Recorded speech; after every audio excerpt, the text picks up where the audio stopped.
Hi, I'm Veronica from Earth Mother Apothecary, and today I'm going to show you how to make fire cider. So we're in the month of August now, and this is generally the time when I start prepping all of our herbal remedies and medicines to get us through the fall and winter. So fire cider is something easy to make. It lasts a very long time in your refrigerator, and the whole family can take it. So let's get started in. You're going to need a quart jar, okay?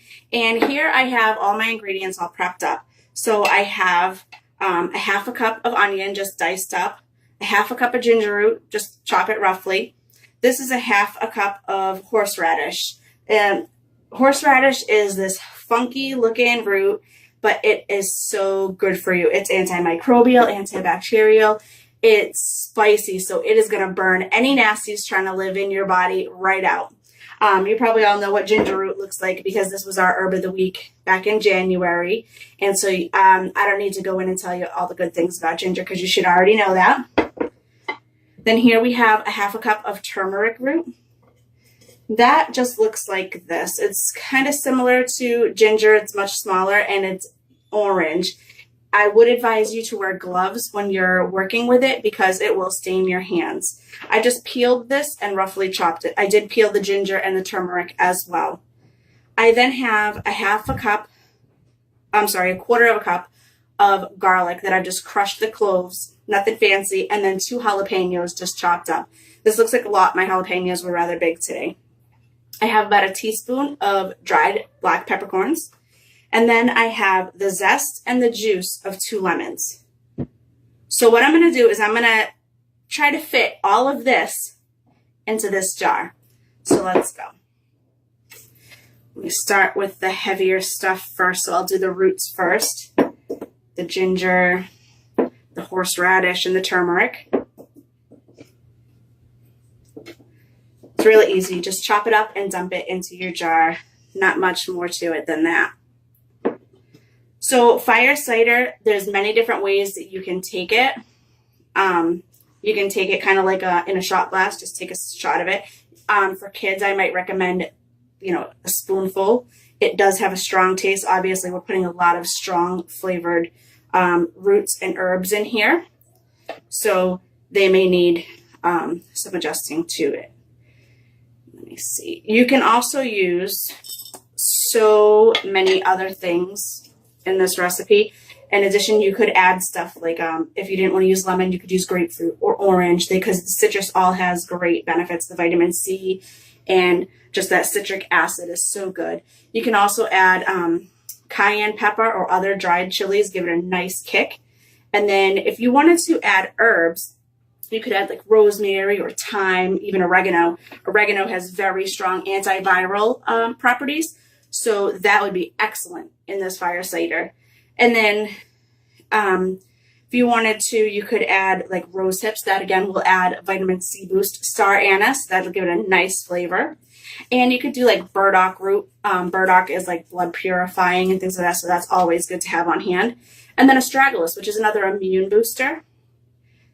So all of those would make great additions. You could, this recipe is so fluid. You can change it around to suit your taste, to suit your needs.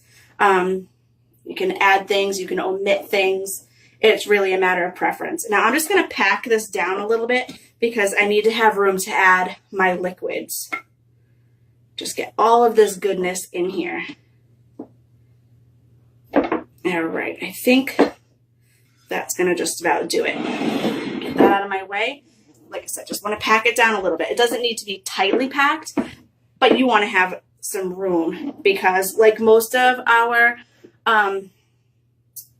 medicines and stuff, we're going to need some space to shake it. Okay, let me add the lemon juice. Well, there's a couple of lemon seeds in there. And it's not going to harm anything.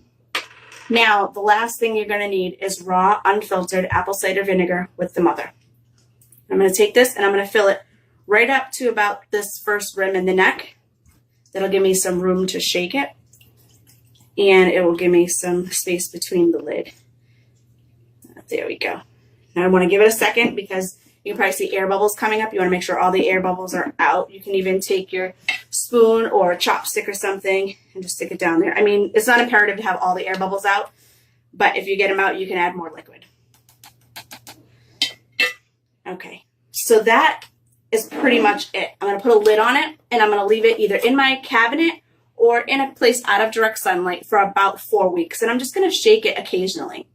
When I'm done with that, I'm going to strain all of these herbs and roots out, and you're going to just be left with a very strong, potent cider.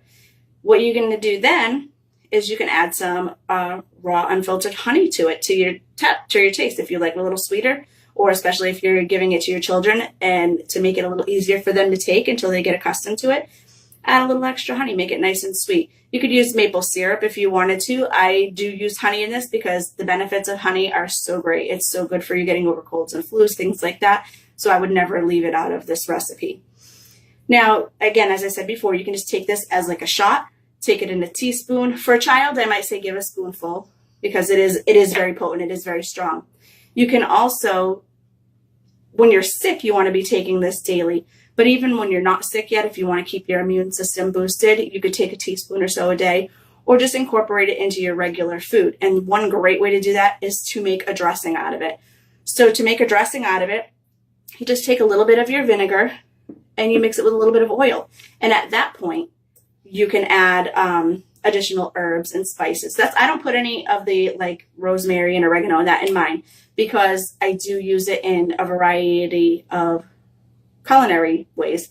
So I choose to flavor it more then. So if I'm making a salad dressing, I might add some oregano and add a little bit of salt to it, and then some olive oil. I might add rosemary as well. You know, you can use any herbs that you like that you see fit when you're making your dressings. You can take a little bit and you can add it to hot water and kind of make a tea with it. It's a wonderful thing to have when you're done after it's strained up and ready to go. You do want to store this in your refrigerator after it's been strained, and this will pretty much last forever. It's vinegar. The vinegar is antimicrobial, it's antibacterial, it's antiviral. So there's not a chance of anything growing in this jar. So give it a try. Let me know how you like it. Tell me how it works for you this winter. Thank you for watching, and I'm wishing you herbal blessings and good health.